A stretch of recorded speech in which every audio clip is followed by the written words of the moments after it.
Sobre o anúncio, então, do novo arcabouço fiscal, o Jornal da Manhã recebe agora o ex-ministro da Fazenda, Maílson da Nóbrega. Tudo bem, ministro? Sempre um prazer recebê-lo. Bem-vindo. Bom dia, Adriana. Obrigado pelo convite. Bom dia a todos. Bom dia. Ministro, o pacote tem pontos positivos, regras alcançáveis, ele fala em aumentar a receita. De onde virá o dinheiro? Olha, eu acho que tem um aspecto positivo, que é a criação de um limite para a despesa. O que se imaginava dias atrás, meses atrás, é de que haveria como adoção da dívida como âncora. Isso seria uma âncora muito frágil, porque a dívida pode subir por fatores alheios à vontade e à diligência do governo, por exemplo, um aumento da taxa de juros, uma calamidade que obriga o governo a atender as populações atingidas, uma decisão do Supremo, por exemplo, precatórios que aumentem os gastos públicos e assim por diante, né? Agora, no fundo, é um teto, mas é um teto muito flexível relativamente ao que está em vigor atualmente. Porque no caso do teto em vigor, que vai desaparecer logo após a aprovação da lei, do arcabouço fiscal, é que a despesa só pode crescer pela variação da inflação.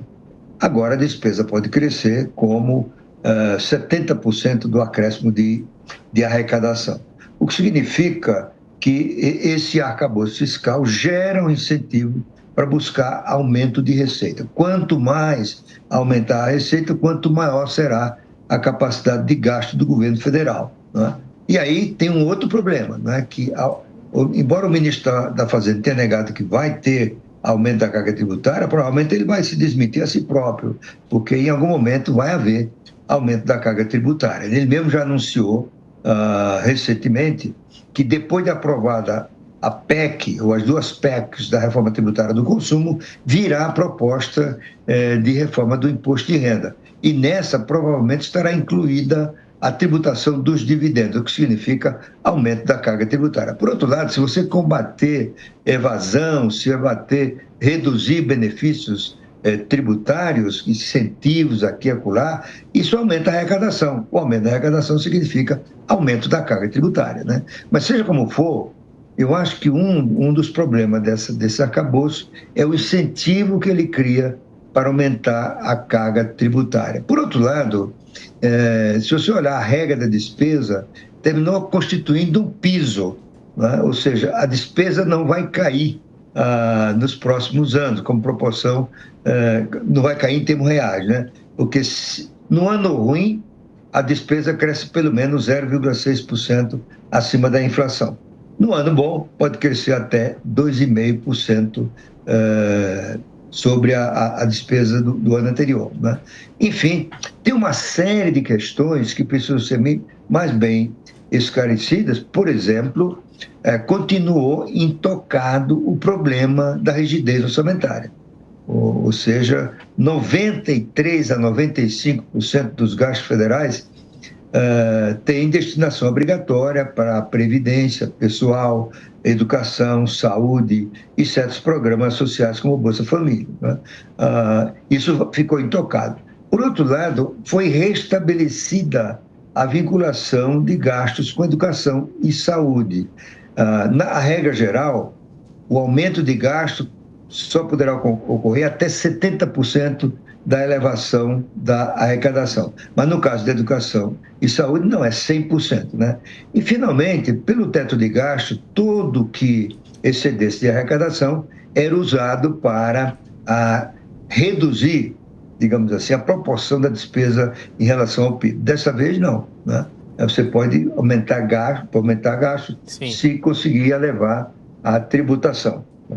Eu acho que, em geral, são esses fatores, né? E como continua intocada, como eu falei, a regra, né, do gasto obrigatório, ou as regras do gasto obrigatório, parece pouco provável que o Brasil seja candidato a recuperar o grau de investimento que perdeu em 2015 com o desastre do governo Dilma, né? Então, a experiência mostra que quando um país perde o grau de investimento, isto é, um selo de bom pagador, ele leva 10, 20 anos para recuperar a situação anterior, né? E nesse caso eu acho muito pouco provável, até porque uma das consequências da regra é que não haverá estabilização da relação entre a dívida e o PIB, que era o principal objetivo do governo, ou pela principal demanda dos avaliadores de risco do mercado financeiro em relação à política fiscal. Isso porque, para estabilizar esta relação entre a dívida pública e o PIB, seria necessário um superávit primário da ordem de 2% a 3%, dependendo do cálculo que se faça. Na proposta do governo, haverá déficit em 2023, equilíbrio em 2024, o primeiro superávit vai aparecer em 2025, de 0,5%, e em 2026, de 1%. Portanto, a relação entre a dívida e o PIB continuará subindo, ainda que a um ritmo inferior ao que se observa atualmente. Luiz Felipe Dávila. Bom dia, ministro Maílson. Bom, ministro, o senhor já tocou nos pontos principais, mas é bom lembrar as pessoas, né? O que o Brasil precisa é aumentar a eficiência do gasto e não o gasto público. E esse gasto vem sendo engessado, como o senhor bem disse, por obrigações constitucionais e um governo que quer acelerar o gasto, com aumento do salário mínimo, reajuste de servidor, aumento do investimento. Ou seja, este não é um arcabouço crível, porque nós vemos a despesa crescer acima da inflação e um aumento draconiano de receita, que eu espero que o Congresso Nacional tenha juízo de não aprovar o aumento da carga tributária no Brasil, que é um absurdo hoje. Nós já temos a carga mais elevada entre os países emergentes. Então, com essa equação, ministro, esse plano não corre o risco de se mostrar frágil já neste primeiro ano de governo? Olha, Felipe, esse é o grande risco desse arcabouço fiscal, você tem razão, né? Além dos fatores que o senhor assinalou aí de aumento de gasto, o ministro da Fazenda anunciou um compromisso de restabelecer perdas, vamos dizer, entre aspas, da educação e da saúde, porque, como a gente sabe, com o teto de gasto, deixou de valer a vinculação e se negociou um teto maior para a educação que virou um piso. Ele não podia cair além daquilo, né?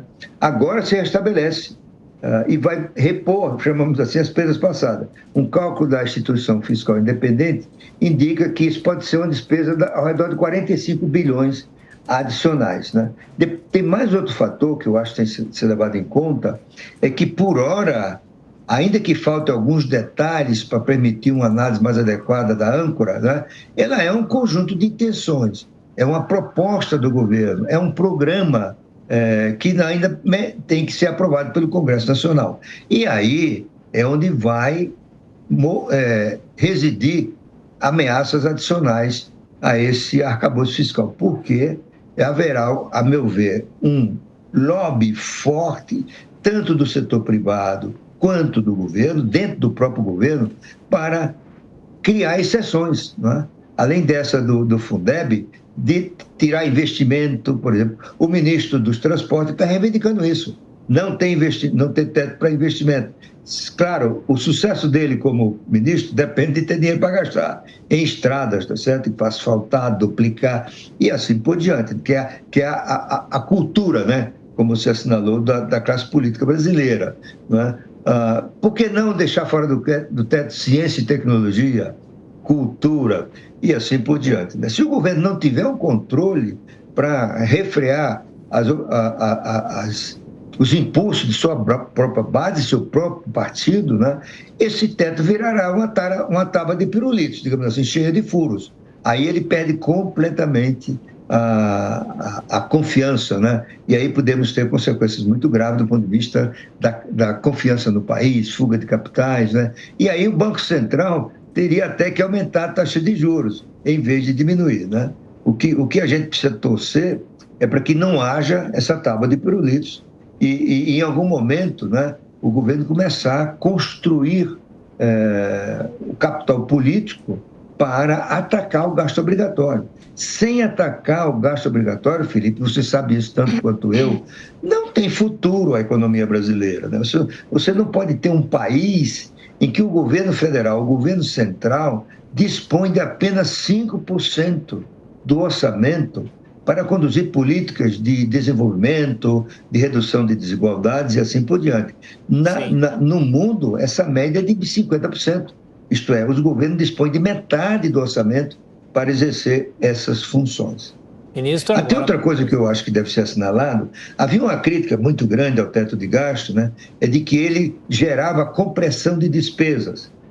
Vai continuar acontecendo, porque educação e saúde vão crescer 100% do aumento da arrecadação e não 70%, né? E por isso, como tem um limite, mesmo que tenha esse 2,5% de válvula, haverá necessidade de contrair outras despesas. Portanto, o problema vai continuar. Amanda Klein. Bom dia, ministro. Ou seja, o cerne do problema não foi endereçado por nenhum dos governos, que são os gastos obrigatórios, as despesas obrigatórias que ingessam tanto o nosso orçamento, como o senhor vem lembrando. Agora, eu fico imaginando e me perguntando aqui, ministro, quando a gente fala de uma âncora fiscal, arcabouço, teto de gasto, que seja crível, né? Porque o teto de gastos também não foi crível. Na realidade, na prática, ele não deu certo.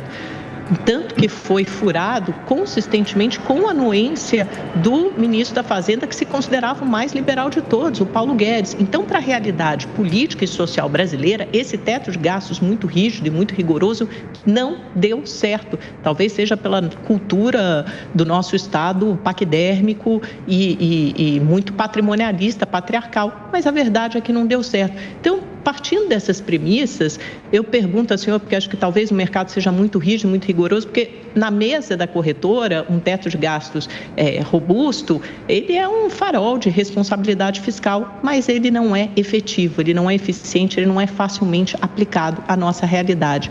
O que pode ser mudado no Congresso Nacional, que na sua visão, o senhor falou que pode piorar o teto de gastos, ou o arcabouço fiscal, melhor dizendo, e o que pode melhorar? O que poderia ser aprovado para torná-lo mais viável ou talvez com condão de estabilizar a dívida pública? O que poderia ser melhorado? Olha, Amanda, primeiro eu acho que cabe um esclarecimento. O teto de gastos tinha uma lógica, né? Isto é, a constatação que a partir dos anos 90, a despesa federal crescia em média 6% acima da inflação, enquanto a economia crescia 2,5% só. Então, em algum momento, ia dar errado, né? Então, qual era a ideia do teto? Pôr um limite, uma espécie de freio de arrumação, e isso levaria, na percepção de seus autores, a sociedade a fazer uma reflexão sobre o gasto obrigatório, né? Discutir essas questões de gasto em educação, saúde e outros gastos obrigatórios. Uma própria nova reforma da Previdência, que a anterior não resolveu a maioria dos problemas, certo? Só que essa reflexão não aconteceu, né? Nós continuamos com a mesma ideia de que é sempre possível gastar. Como a gente sabe, a classe política brasileira nunca incorporou a ideia de restrição orçamentária, a ideia de que há um limite para gastar, dado pela capacidade de arrecadação e de endividamento, né? Na cabeça dos políticos brasileiros, sempre tem dinheiro para gastar, né? E por isso o teto de gasto fracassou, porque ele não foi possível cumprir a sua principal missão, que é conscientizar a sociedade brasileira, aquilo que eu falei aqui, não tem futuro com essa rigidez orçamentário. O Brasil não tem futuro sem uma reforma disso aí. O que esperar do Congresso nesse campo? Olha, com toda franqueza, nada. Eu não espero nada do atual Congresso para resolver esse problema da rigidez, porque isso implica discutir gasto em educação. A sociedade brasileira não compra essa ideia. Ela tem que ser convencida por líderes com capacidade de mobilizá-la e informá-la de que o Brasil pode fazer muito mais pela educação gastando menos, né? Nós criamos uma ideia equivocada no Brasil de que a educação só melhora se aumentar o gasto em educação. E não é assim. Por exemplo, o Brasil gasta, eu já comentei isso aqui em outra ocasião, o Brasil gasta em educação, como proporção do PIB, 6,3%. Os países ricos gastam 5,8%. Né? A China gasta menos de 4%, está mandando uma lua. E forma uma quantidade gigantesca de engenheiros por ano. E é líder em tecnologia de 5G e outras tecnologias digitais. Portanto, essa conscientização ainda não baixou no Congresso. E ela só vai baixar quando nós tivermos um líder, deixe-me repetir isso, com capacidade de mobilizar a sociedade brasileira para a gravidade desse problema da rigidez orçamentária. Ministro Maílson da Nóbrega, eu queria perguntar para o senhor em relação ao mercado financeiro, mas antes a gente vai acompanhar a reportagem de João Vitor Rocha. O Ibovespa operou em alta e fechou o dia na casa de mais de 103 mil pontos, após o anúncio do novo arcabouço fiscal feito pelo ministro da Fazenda, Fernando Haddad. O principal índice da Bolsa de Valores do Brasil encerrou a quinta-feira com avanço de 1,89%, aos 103.713 pontos. Na véspera, o Ibovespa fechou em alta de 0,6%, aos 101.792 pontos. Com esse resultado, o Ibovespa acumula perdas de 1,16% no mês e 5,49% no ano. Já o dólar fechou em queda de 0,72%, a R$ 5,09. O CEO do grupo GCB Investimentos, Gustavo Blasco, afirmou que as novas metas do governo foram bem recebidas pelo mercado. Acho que a recepção foi até bastante boa. Você vê todos os nossos ativos de risco estão se valorizando, então a bolsa está subindo, os juros futuros está caindo, o dólar está caindo, e até na questão de bolsa, os segmentos mais ligados à taxa de juros, como construção civil e varejista, estão subindo mais que o índice, né? Então, o que mostra que o mercado está, pelo menos no primeiro momento, comprando que esse arcabouço fiscal vai ser suficiente para dar um horizonte sustentável para as finanças públicas e abaixar os juros futuros. Blasco avaliou que as regras fiscais apresentadas por Haddad são mais flexíveis do que o antigo teto de gastos.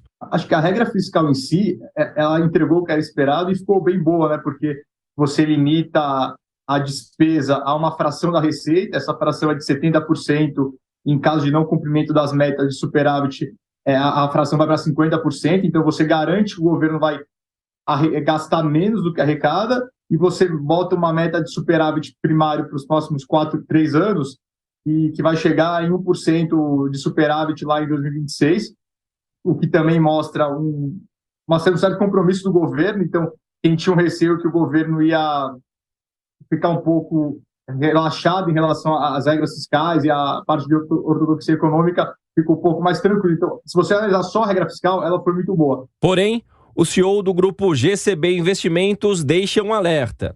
O problema é que, para passar essa regra fiscal, o governo, ele de cara já se compromete com alguns gastos que nada tem a ver com regra fiscal, mas ele já se compromete no material enviado a aumentar a Bolsa Família em quase 20%, a aumentar o salário mínimo acima da inflação, se compromete a aumentar a faixa de isenção na tabela de R.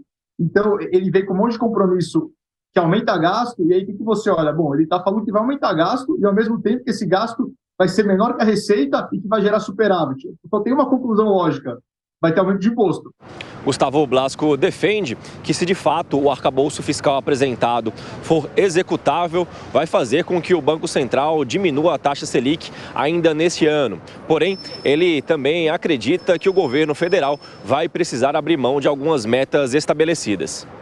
O economista, porém, alertou que as regras são apenas uma carta de intenção. Ainda é preciso convencer os deputados e senadores e acredita que haverá mudanças no arcabouço quando chegar ao Congresso. Bom, seguimos com o ex-ministro da Fazenda, Maílson da Nóbrega. Ministro, a gente sabe que o mercado financeiro especula muito e já vinha aguardando o anúncio do novo arcabouço fiscal. A simples divulgação já calma o mercado? O senhor acha que o mercado vai digerindo com o passar do tempo e principalmente com a tramitação no Congresso? Olha, Tiago, no mercado financeiro tem 2 grupos. Os traders, aquele que atua no dia a dia, comprando, vendendo, assumindo riscos, etc. E os economistas, né, que fazem análise baseada na teoria econômica, nos dados divulgados pelo governo e assim por diante. Não necessariamente os dois são sintonizados. Por exemplo, nesse caso aqui, os traders reagiram muito positivamente ao arcabouço, porque ele tirou algumas dúvidas, né? Vai ter limite para gasto, não vai ser o liberou geral, que o pessoal do PT falava. Então, isso deu um alívio. Os economistas dos bancos, todos, indistintamente, que falaram à imprensa ontem, mostraram céticos quanto ao êxito total dessa proposta, né? Até porque tem detalhes como eu falei aqui, que ainda não são conhecidos, né? Por outro lado, a regra só será efetiva depois de aprovada pelo Congresso, como nós comentamos aqui.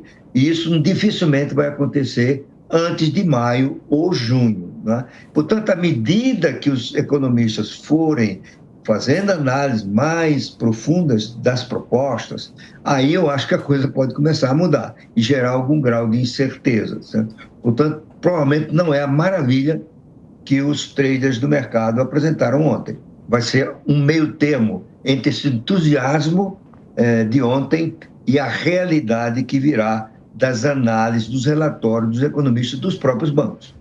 Ex-ministro da Fazenda, Maílson da Nóbrega, obrigada pela entrevista, ministro. Boa sexta-feira e fim de semana.